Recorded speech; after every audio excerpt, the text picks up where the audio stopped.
Hey scrappers, Tom here from the iScrap app, and a lot of you have asked, what do you do with scrap car parts or old car parts? Are they recyclable? How do you scrap them? Many of you may have scrapped whole cars before, even without knowing it. Your old car got picked up by a tow truck, or you traded it in for a new one and they sold it for parts, or they actually scrapped it from the dealership. But maybe you haven't done scrap car parts before, so let's go over some of them. Here we have an alternator and a starter. The starter and the alternator, they both have copper inside of them, but these are not items that we would suggest taking apart. But your scrapyard should buy these at a minimum price of an electric motor price. They are worth more than regular electric motors, so you will want to ask if they have separate pricing for alternators and starters.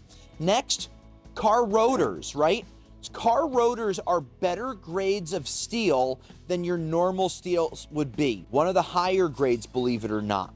So if you're ever changing these out, taking the cars apart, save these, maybe a 55-gallon drum, maybe you make a pile and then you bring them in. These are worth sometimes double the price of light iron, so you'll make more money with those. Another win. Next up, catalytic converters. We've been preaching cats through RR Cats for years. Never sell these with the car. If you can cut these off and find the serial number, that's always going to net you more money. And if you end up dealing with them, you want to look for where the O2 sensor is, because the O2 sensor that was inside, that's something you don't want to sell like it is. You want to be able to take these out and save them, because about 12 to 15 O2 sensors make a pound, and we buy those on a per pound basis also. Another way to make more money on the scrap car parts. Now we have our batteries, right? Every car has a battery, whether it's an electric vehicle or a gas combustible engine. Normal gas combustible engine ones are all going to have lead acid based batteries. So this is an easy win by disconnecting the terminals, pulling the cords, pop it out. That gives you the ability to cash that in.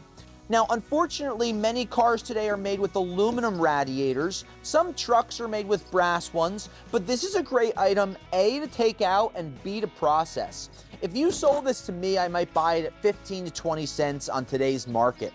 But if you cut the plastic off the sides, you have two surprises. First one, you upgrade the material to a sheet aluminum, so it could be 50 to 60 cents in today's market. Second, sometimes under these plastic pieces, there's pieces of brass that are inside. So not every time, most of the time they're aluminum, but there are surprises, and that's a double win. Next, you have your aluminum rims. The aluminum rims, there's multiple types. There's ones that have powder coating, there are ones that have chrome, but what you do want to do is make sure you clean things like where the nipple would be, with the brass nipple. You want to make sure that that's removed. When you turn it around and you look on the inside, you see a wheel weight here. You want the lead wheel weight removed. So if you can remove the wheel weight and then you can remove the nipple, you're going to be able to have a clean rim. And by having it clean, you can sometimes upgrade your price by 10 to 15 cents a pound.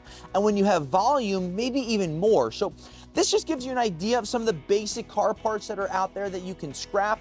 If there's something that I'm missing or you want me to go in depth on, let us know. But we have video series on how to scrap cars, what to look for. So don't forget to subscribe to our channel and check out the other videos that we've made on scrapping cars and different car parts. Until next time, I'll scrap you later.